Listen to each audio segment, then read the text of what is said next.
I, Gerald R. Ford, do solemnly swear. He stumbled into the nation's highest office. He was even a big hit with a lot of Americans. And then he made history. I, Gerald R. Ford, President of the United States, do grant a full, free, and absolute pardon unto Richard Nixon. Was that right? And did the man who signed Richard Nixon's pardon also write himself a blank check? Well, he's sure making a bundle being an ex-president for hire. That's not illegal, and it's not even immoral, but it does not do a great deal to lend dignity to the office of ex-president. It's a great presidential debate. If there's one thing that Jerry Ford has in excess, it's dignity and good taste. Today, I'll put the tough questions to the man himself, as Ford fights back at those giving hell to the chief.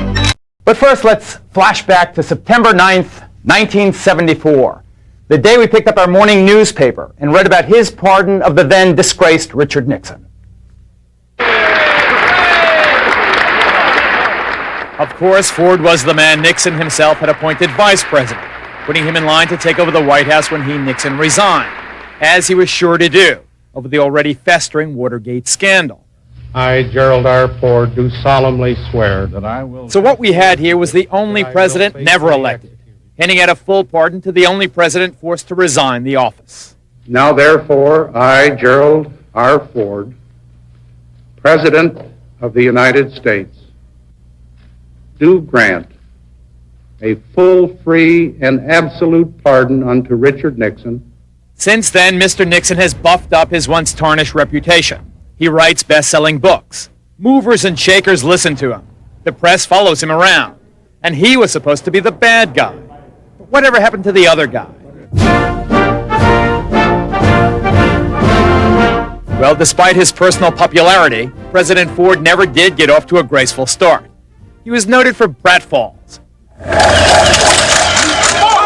hitting people with his golf drives. And he gave a young Saturday Night Live comedian a whole new career. Let's take a look at the recent popularity polls, shall we?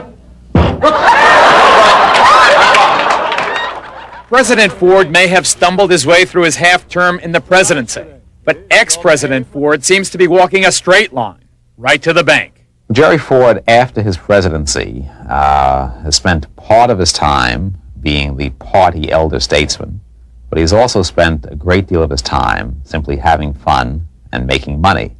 Item. When Mr. Ford entered the White House, he was worth just $250,000. But by the mid-1980s, he was said to be making as much as $1.7 million in a single year. He's reportedly getting as much as $25,000 each for personal appearances. It is a figure Mr. Ford's office denies. The former president is serving on many corporate boards and is raking in lucrative consulting fees. Critics charge he even took on the appearance of a carnival barker for the sponsors of the American Ski Classic in Vail, Colorado, which incidentally is the site of one of his homes. And the taxpayers pay part of his tab just as we do for all former presidents. Item. We pay $3 million a year for Secret Service protection. Item. $420,000 a year to run his office. Item. Phone bills hitting a reported $55,000 a year. Gerald Ford's office denies this figure as well. It is not just the taxpayer cost of Mr. Ford's ex-presidency that has drawn criticism. It's his paparazzi style, hobnobbing with celebrities, that has also come under attack. But a former speechwriter for President Ford defends his former boss. If there's one thing that Jerry Ford has in excess, it's dignity and good taste. Maybe so. But Mr. Ford's critics say that the man who will go down in history as the president who pardoned Richard Nixon 17 years ago is not acting in a manner appropriate for a former chief executive. That's not illegal, and it's not even immoral, but it does not do a great deal to lend dignity to the office of ex-president.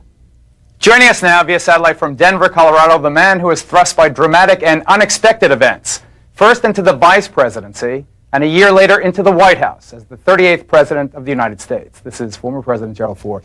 Welcome, President Ford.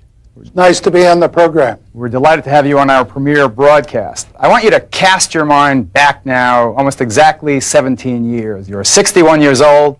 You've been President of the United States now for 1 month. Would you pardon Richard Nixon if you had it all over to do again? I made the right decision when I was president. It was the right thing to do for the country. And in retrospect, a few years later, I feel just as strongly, if not more so, that it was the right decision. It would have been catastrophic for us to have headline after headline after headline if Mr. Nixon had been indicted, if he had been convicted, if he had appealed. We had to get the country focusing on more constructive things than the problems of one individual. I hear what you're saying, but I hear almost a but in the background. Is that my imagination, or do you indeed have some regret about at least how it was handled? I have no regrets whatsoever. I made the right decision. It was tough, but presidents have to face up to issues that involve the right thing to do. Did you know that before you were elevated to the presidency? Did you indeed know you were going to pardon Richard Nixon before you even were elevated to the presidency? Under no circumstances. The truth is, I had a press conference about 3 weeks after I became president, and 90% of the questions asked by the press involved whether or not I was going to pardon former President Nixon. When I walked back to the office, I said to my counselor, I said, this is ridiculous. We have domestic problems here at home. We have international crises abroad. Why isn't the press interested in those problems rather than talking about the problems of one person? You had not, either after assuming the presidency or just prior to it, been threatened by Richard Nixon, no pardon, no presidency? That's a ridiculous statement.